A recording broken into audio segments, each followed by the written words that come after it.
සුබ දවසක්. මේ දිනවල සෑම දිනකටම පොදුවේ තිබෙන ප්‍රශ්නයක් තමයි කොහොමද ගෑස් නැතුව තුන් වෙල උයාගන්නේ කියන එක.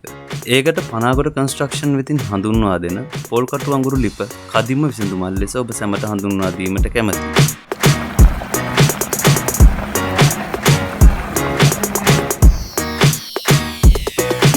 දැන් ඕගලන්ට පේනවා ඇති මේ හිල්විද ඇති භාජනය.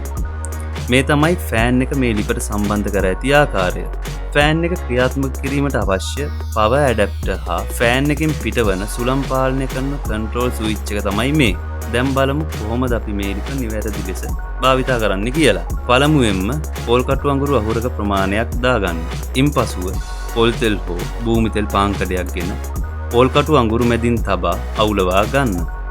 ඉක්මනින් අවුලවා ගැනීමට අවශ්‍ය නම් අමු පොල් කට්ටු කැබලි කිහිපයක් මෙලෙස දමා ගන්න. ඉන්පසුව කන්ට්‍රෝල් ස්විචය මගින් සුළං පාලනය කරගත යුතුයි. සුළං පාලනය කරන ආකාරය.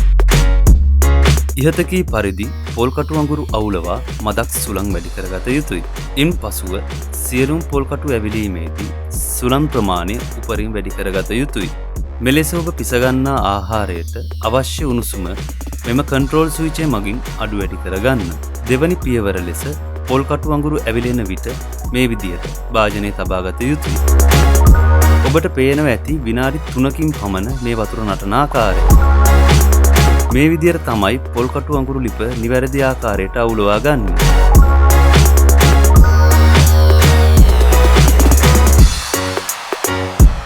මෙම ලිප ඇනවුම් කිරීමට අවශ්‍ය නම් තිරේ දිස්වන අංක හා සම්බන්ධ වන්න. 071 47 57 47 5 072 42 72 77 8